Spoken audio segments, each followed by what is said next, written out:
Seja bem-vindo ao Silvestre Cast, o podcast do Hospital Adventista Silvestre. Esse lugar maravilhoso cercado por belezas naturais e que tem como vizinho nada menos do que o Cristo Redentor. Se você quiser fazer uma visita, é bem-vindo. Eu espero que seja só uma visita a passeio, tá bom? Mas por aqui, salvar é a nossa natureza.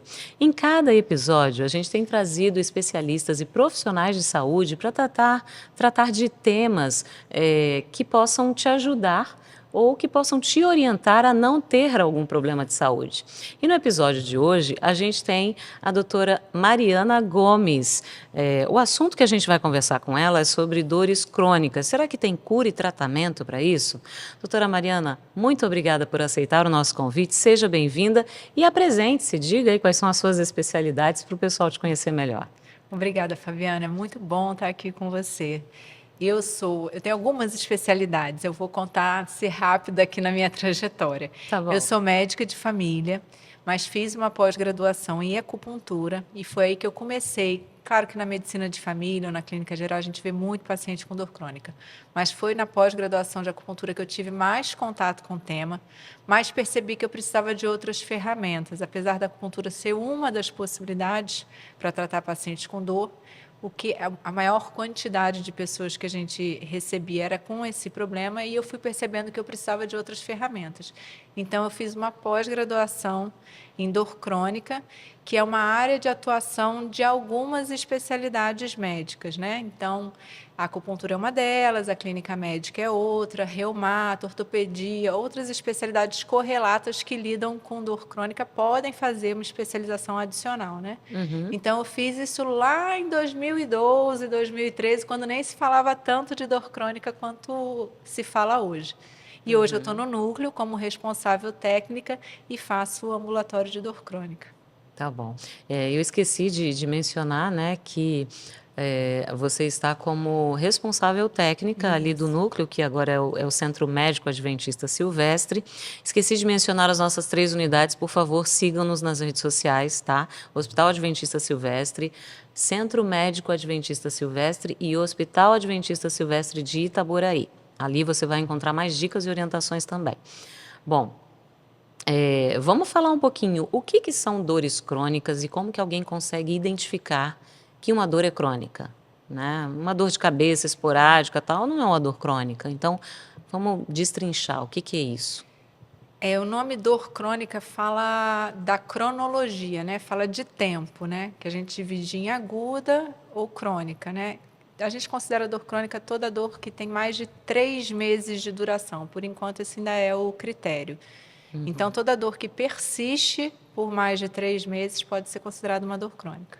Então, assim, um reumatismo, uma artrose, Diversas. são várias as Diversas. dores. Artroses, cefaleias, reumatismos, às vezes dores que a gente não acha uma causa orgânica. Deixa eu lembrar de outras. Fibromialgia, dores neuropáticas, neuralgia pós-herpes zoster, quando tem uma duração mais prolongada, mais do que a gente imagina. E aí, Tem uma série tem bastante dores crônicas existentes por aí, então, né? Agora, qual é o perfil mais comum de pacientes? Qualquer pessoa que de repente sinta uma dor muito intensa ou de forma crônica, ela pode ser tratada? E que perfil se encontra mais? A gente tem mais incidência de dor crônica? Eu posso te dizer que talvez as musculoesqueléticas sejam as mais prevalentes, que a gente tenha mais quantidade de pessoas tendo dor, né, por muito tempo, que seriam as artroses, as tendinites, mais ligada à parte musculoesquelética.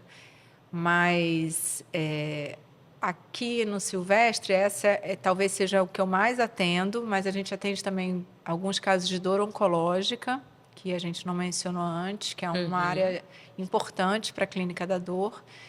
E atendo bastante dor neuropática também, vejo bastante. A dor ela tem uma classificação mais ou menos assim, em 3. A gente considera ela nociceptiva, ou neuropática, ou nociplástica. quando ela tem mais a ver com o controle interno de dor do que com uma lesão propriamente de algum lugar, né? Com um machucado em algum lugar. Então, assim, não sei se isso te responde, mas seriam as 3 categorias de dor, falando em termos científicos. E assim, o perfil onde a gente encontra maior incidência desse tipo de dor crônica, tem uma faixa etária que é mais atingida ou qualquer idade pode sofrer de dessa dor crônica?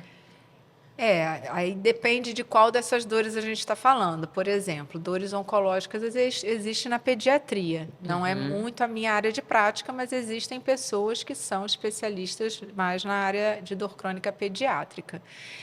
O que eu vejo mais é a dor musculoesquelética mesmo, mais ligada ao aparelho locomotor, né? Artroses, como a gente falou antes, é o que eu tenho visto mais. Entendi.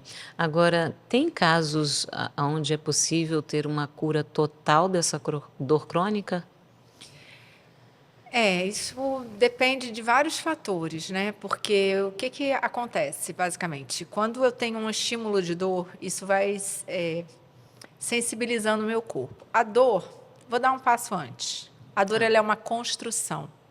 A dor não é simplesmente causa e efeito, como a gente imagina. Bati, dei uma topada no dedo no armário, senti dor e tal, porque a causa foi a topada. A dor crônica ela é um pouquinho diferente da dor aguda, nesse sentido. Ela é uma construção em que eu tenho muitas situações em volta da dor.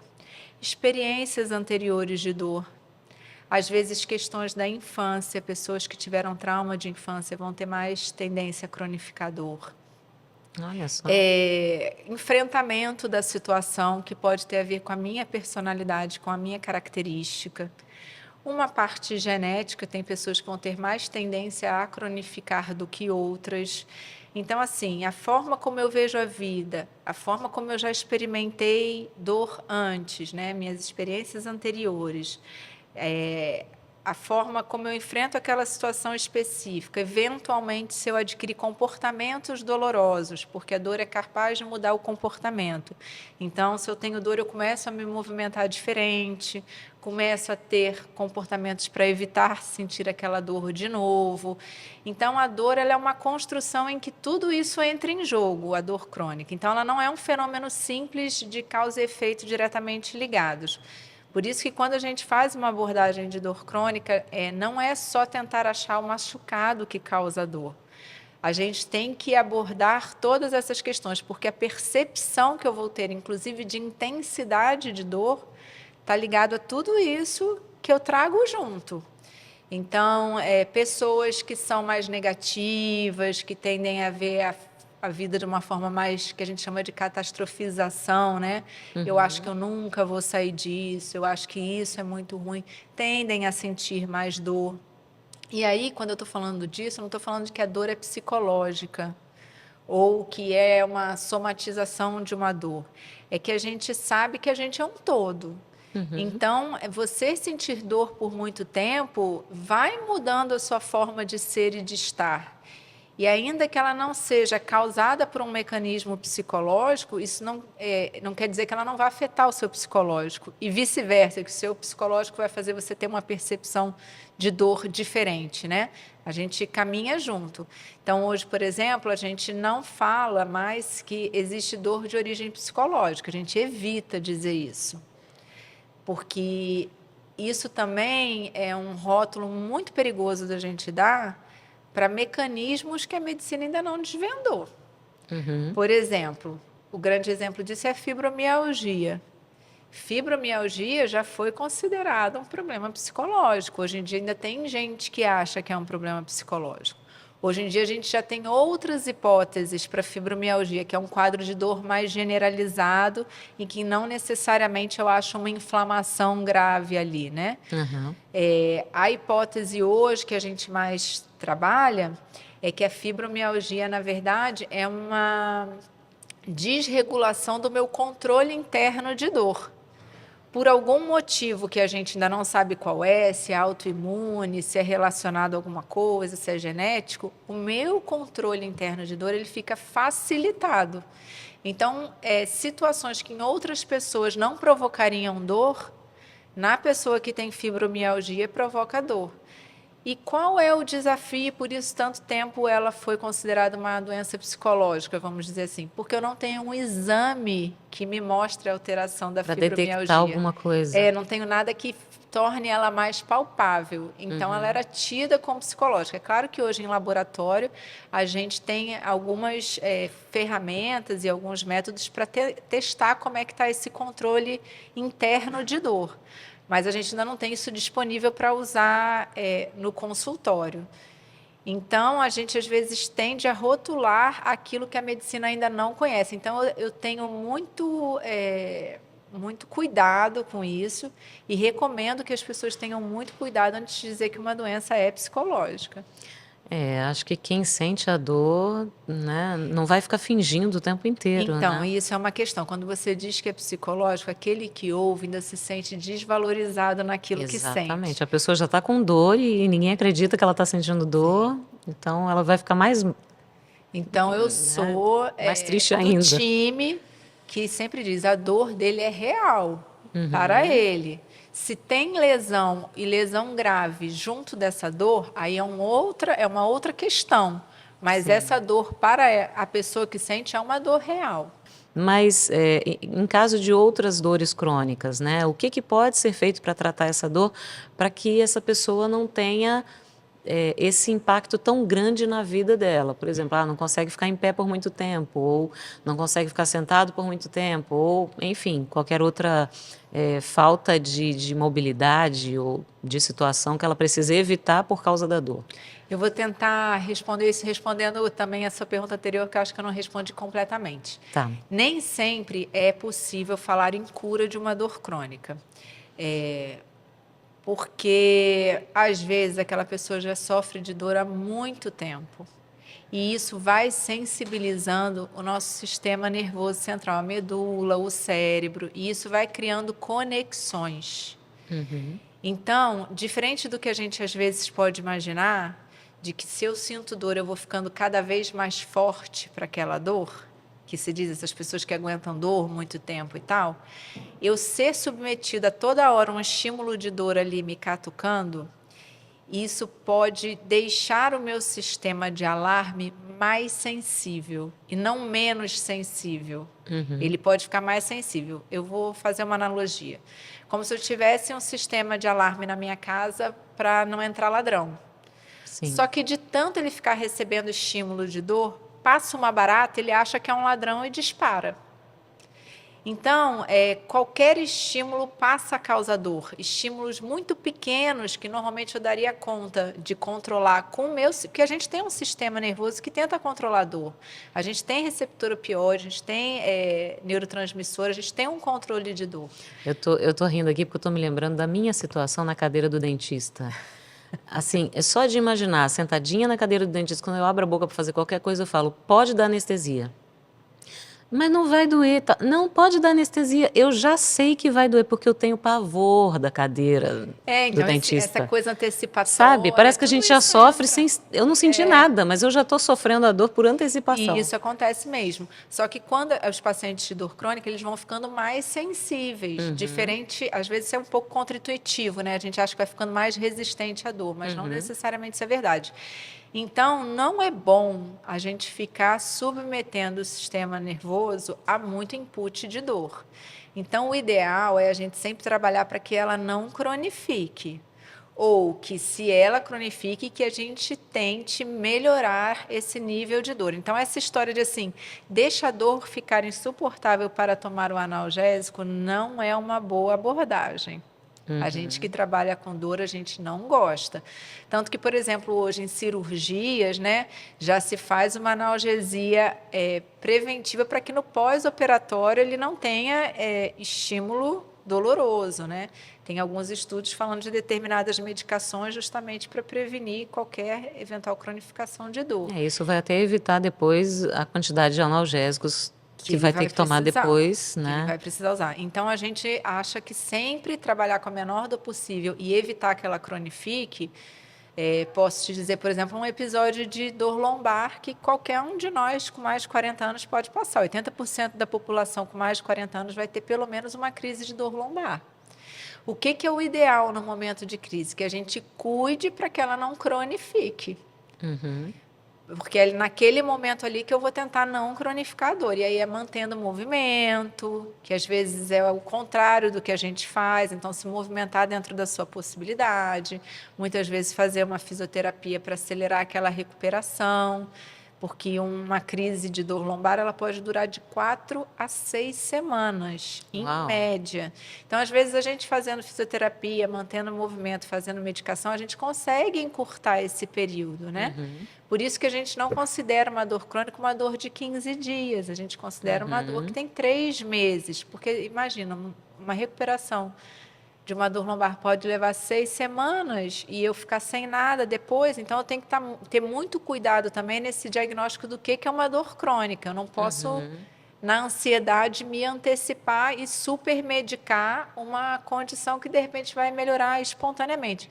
Eu sei que é difícil aguentar 4 semanas de dor, mas eu acho que essa orientação é importante até para a pessoa ter uma perspectiva do que é espera e do que é normal para aquilo que ela tem.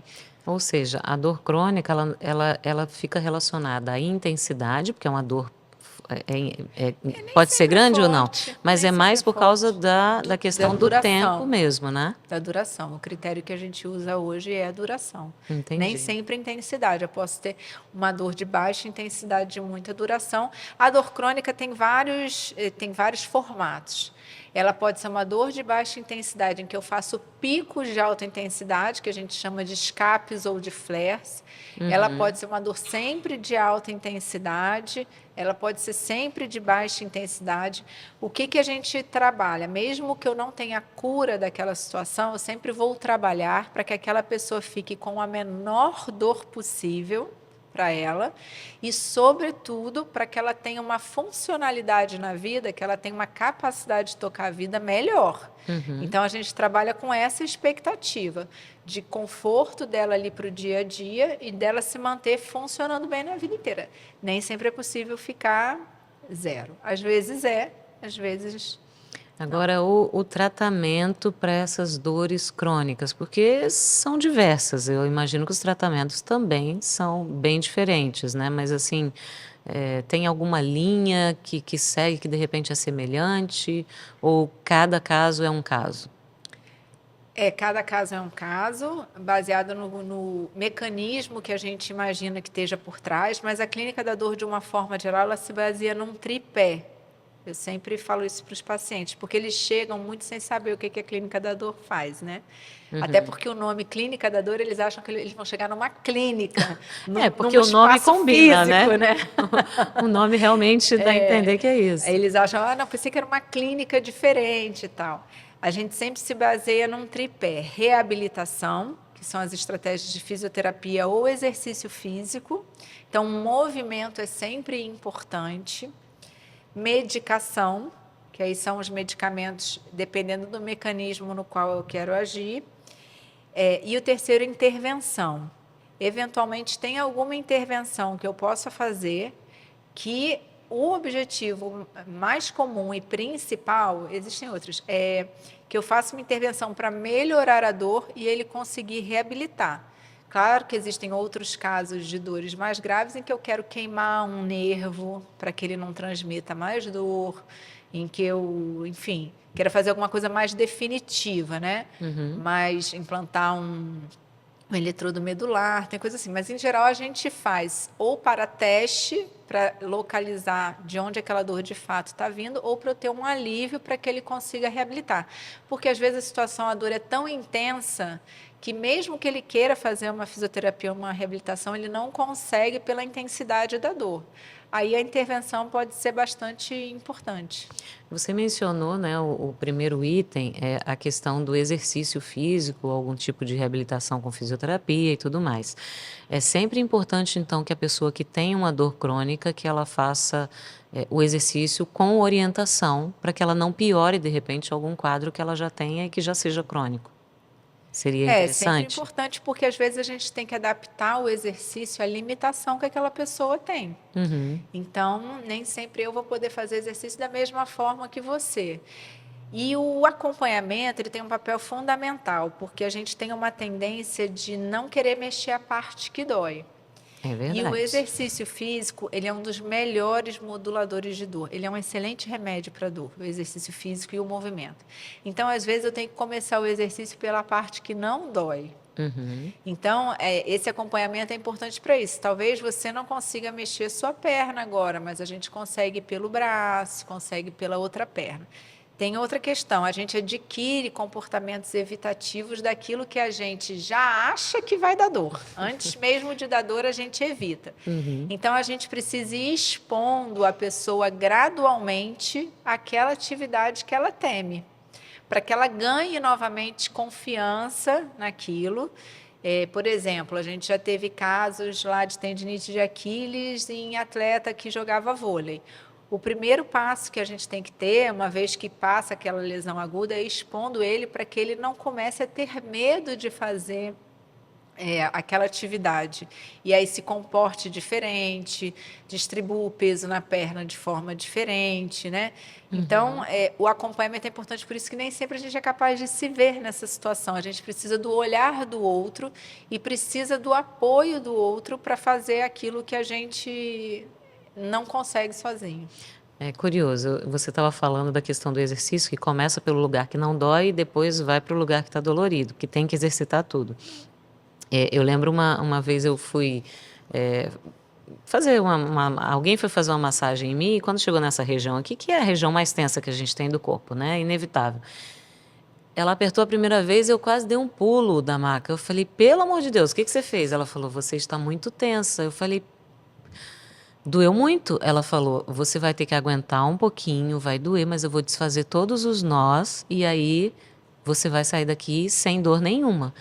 E eu precisei sentir dor durante a massagem para, de fato, ela desfazer nó e tudo mais, que eu não faço ideia de como se faz isso. Mas aí realmente eu saí 100%, com a musculatura realmente relaxada, sem tensão, sem dor. E ela falou, olha, você não pode ficar tanto tempo sem fazer esse tipo de massagem, porque assim, se você trabalha em escritório e tudo mais, que está sempre mexendo em computador, ou dependendo do tipo de trabalho, então assim, e aí eu aproveito até para perguntar, esse tipo de dor que a gente, né, acaba desenvolvendo por conta do estresse, da preocupação e tal, porque toda preocupação que a gente acaba se contraindo de alguma forma, e a contração geralmente vem para essa área aqui. Isso pode gerar algum tipo de dor crônica também, ou não? Uma massagem resolve, uma água quente, uma compressa, enfim, porque compressa quente é uma coisa que eu faço quando eu não vou fazer uma massagem, no caso. Pode sim.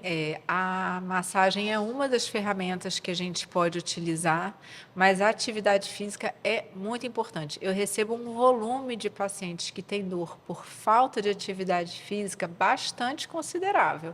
E é a primeira medida que a gente faz, engajar a pessoa em alguma atividade com movimento. Se for uma atividade que dê prazer a ela, melhor. Mas se ele não gostar muito de fazer atividade física, a gente tem que colocar na agenda como se fosse Vai uma ter que reunião. incluir remédio, tem que Igual tomar. ir ao supermercado, nem sempre a gente gosta de ir, mas tem que Ai. ir. Então, sim, e acho que cada pessoa tem um local-alvo do seu estresse, né? Tem gente que é mais a musculatura cervical, tem gente que é mais... Por isso que a gente também tem que trabalhar muito dentro da dor crônica com uma estratégia de controle de estresse também, para eu não ir depositando todo o meu estresse no corpo, aprender a lidar com aquela situação. Tem um trabalho de educação em dor que a gente faz muito grande, né? De ter outras estratégias para lidar com determinadas situações. Muitas vezes a gente precisa ajustar com psicoterapia junto, para que a pessoa tenha outras estratégias de lidar com determinadas situações, né? Então, é uma abordagem bastante complexa, normalmente exige uma equipe multidisciplinar, tá? Então, eu trabalho sempre com fisioterapeuta junto comigo, eventualmente psicólogo, eventualmente psiquiatra, porque as pessoas que sentem dor vão ter mais depressão, ansiedade, né? Muda muito a vida da pessoa, né? Agora, será que além da medicação, no caso de quem, né, eu acho que a maioria dessas dores crônicas talvez precise de medicação, seja um dos tratamentos, é importante, eu acredito, mudar o estilo de vida para amenizar essas dores. O exercício físico foi um que você mencionou. O que mais no estilo de vida a pessoa deveria estar mudando para amenizar essas dores? Então, padrão de sono é uma questão que a gente se preocupa bastante em melhorar o padrão de sono da pessoa. Quem não dorme bem, o corpo vai doer mais. Então, se a gente não tiver um padrão de sono melhor, hoje em dia eles falam em algumas dietas anti-inflamatórias, porque em algumas situações de dor crônica a gente sabe que tem uma inflamação crônica em baixo grau acontecendo, mas tem. Então, já se fala em algumas dietas anti-inflamatórias, lazer. Isso é uma questão que eu falo muito com meus pacientes. O que que você, assim, é claro que quando a pessoa está numa situação de depressão, às vezes isso é muito difícil, mas dentro do cérebro, a área do prazer e a área da dor estão muito próximas. Quando eu sinto dor, a minha área da dor tende a fazer isso, e eu fico com uma supervigilância ali naquela dor. Então, eu preciso aumentar ao máximo que eu conseguir a área do prazer, para que não fique só a área da dor acesa o tempo inteiro. Então, ter lazer, ter prazer, se relacionar, não ficar sozinho o tempo inteiro, né? Ter, às vezes, um grupo que está enfrentando o mesmo desafio que você. Isso, às vezes, é uma coisa que ajuda bastante. Tudo isso é importante quando a gente vai trabalhar com dor. Agora, você mencionou também a questão dessa equipe multidisciplinar, né? O papel do acompanhamento psicológico nesses casos, ele ajuda de que forma exatamente? De várias formas, aí depende da situação de cada pessoa, né? Se eu tenho uma pessoa numa situação de depressão, de desespero, eventualmente até de desesperança, né? Tanto o cuidado psicológico quanto o cuidado do capelão podem ajudar, principalmente quando eu tenho uma desesperança muito grande, né? Às vezes, quando eu tenho determinados gatilhos para aquela situação de dor, né? O psicólogo pode trabalhar gatilhos mentais para aquelas situações, ou para enfrentamento de outras situações que eu tenho medo, né? Se é mais antecipatório de uma situação em particular, né? Ele também pode ajudar nisso. Eu acho que aí é muito personalizado, é muito no Cada caso a caso é um caso. caso, né? Você mencionou a questão da capelania, né? Nós temos nas 3 unidades capelães que trabalham junto com que fazem parte dessa equipe multidisciplinar. E eles também auxiliam, então, nesse aspecto, principalmente como você citou, nessa questão de uma pessoa que não vê mais sentido na vida, que aquela dor assim tomou conta de uma forma, então e aí pode entrar essa questão dele ter uma palavra de esperança, uma palavra de motivação. E isso mexe também com parte espiritual ou não? Como é que funciona essa parte do capelão para esse cuidado? Porque aqui a gente tem muita visão do todo, né? Tanto que a gente tem o capelão lá junto com a gente para oferecer esse cuidado espiritual, justamente porque a gente quer olhar o todo. Então, assim, eu já vi muitos quadros muito dramáticos, especialmente se a gente estiver falando de dores oncológicas, em situações graves, que às vezes a pessoa está fora de possibilidade de cura. Essa dor, ela não é só do corpo, ela é uma dor da mente, ela é uma dor da alma, às vezes, que a gente chama que é um quadro de dor total, que a Cecily Saunders, que é uma pessoa bem importante do cuidado paliativo, descreveu, porque ela é do corpo, da mente e da alma. Já vi pessoas que nem estavam em cuidado oncológico, nem era questão, era uma dor neuropática, mas que também experimentavam esse sentimento de profunda desesperança, de abandono. Hoje, a questão que a gente vê do envelhecimento também traz muito questionamento sobre a própria existência. Tem pessoas que se sentem, por que Deus ainda me mantém vivo aqui? A gente tem muita desesperança mesmo, né? Eu não tenho mais propósito. Então, imagine, eu tenho uma dor, uma pessoa com um nível de desesperança muito grande, eventualmente com depressão também. Isso tudo misturado.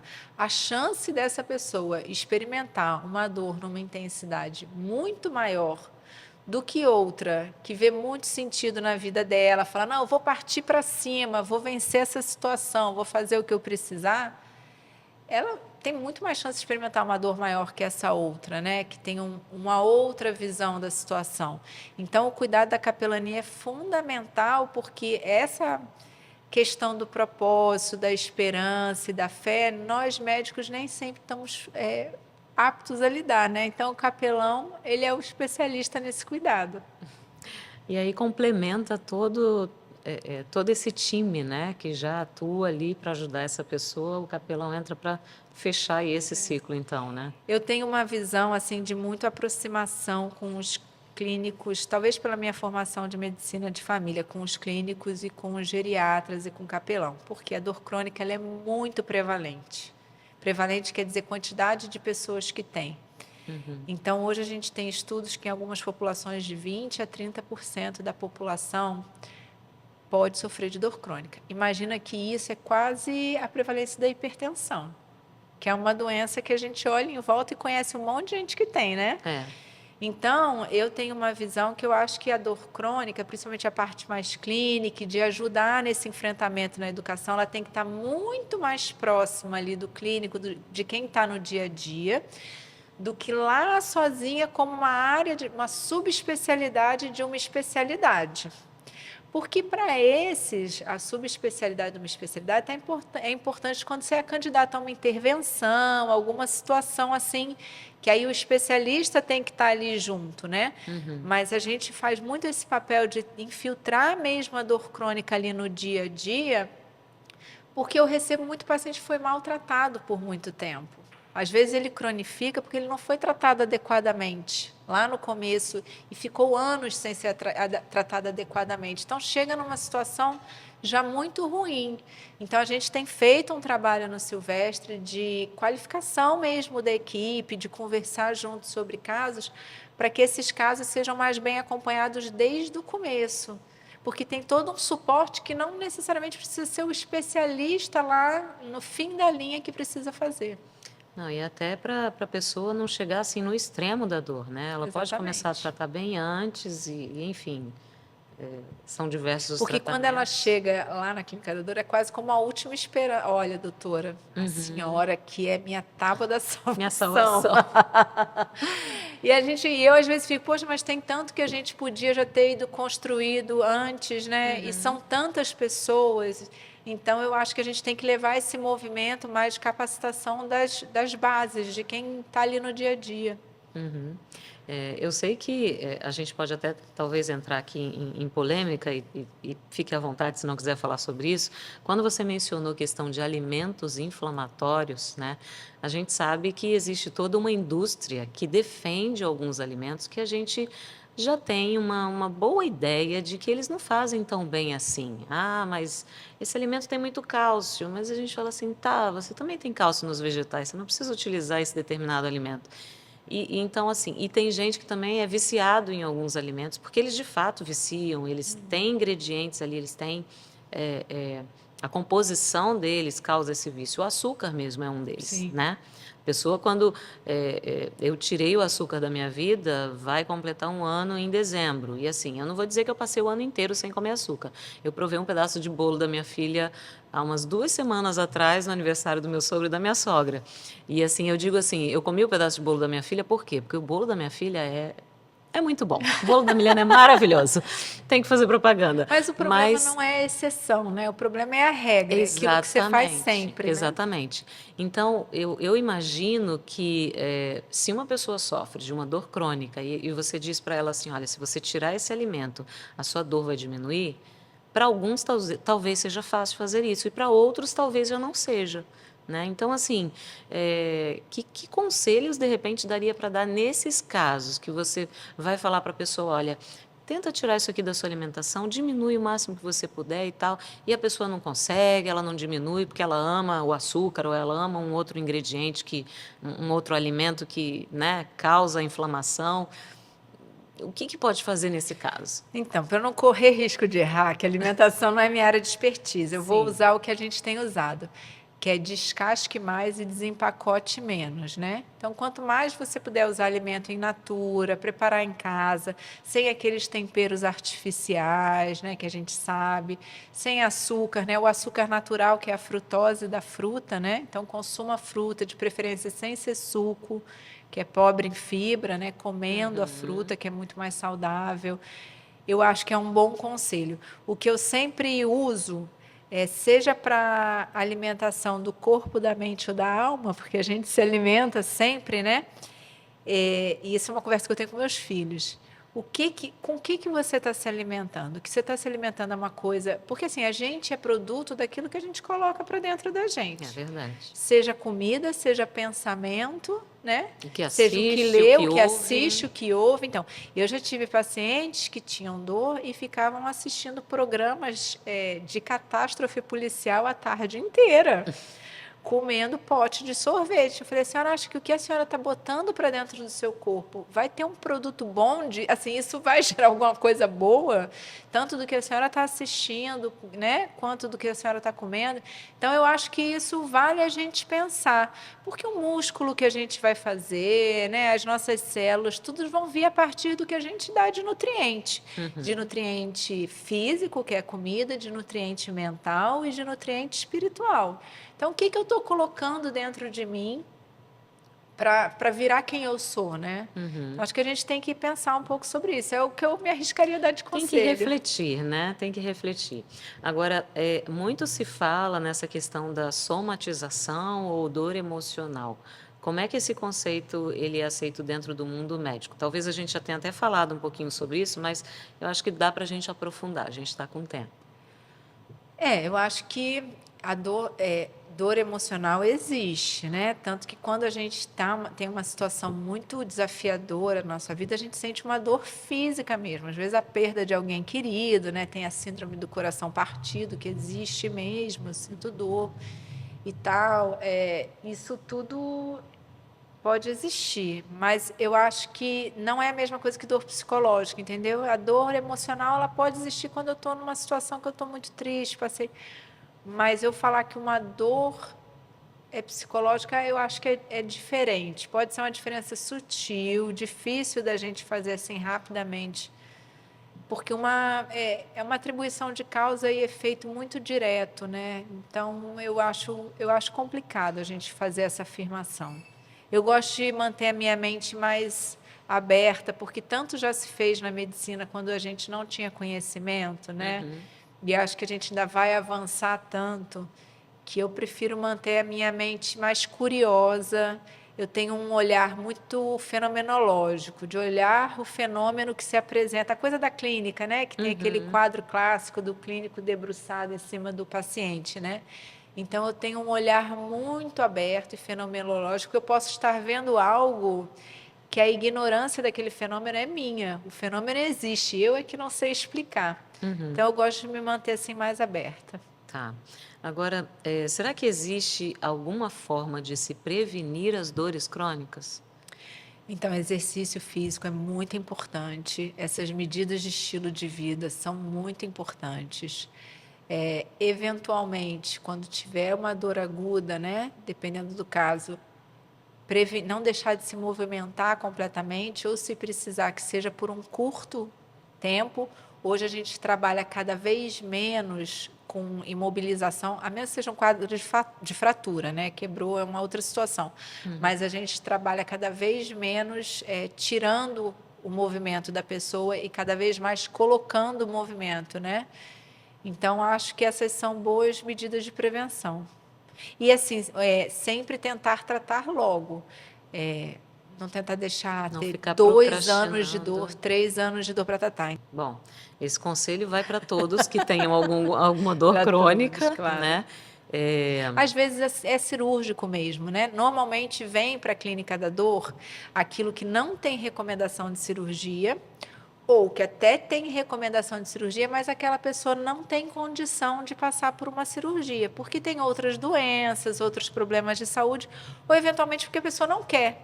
Isso acontece muitas vezes, viu? Eu recebo muitos idosos que falam assim, não, mas eu sei que eu tenho indicação de cirurgia, mas eu não quero, faça alguma coisa para tentar.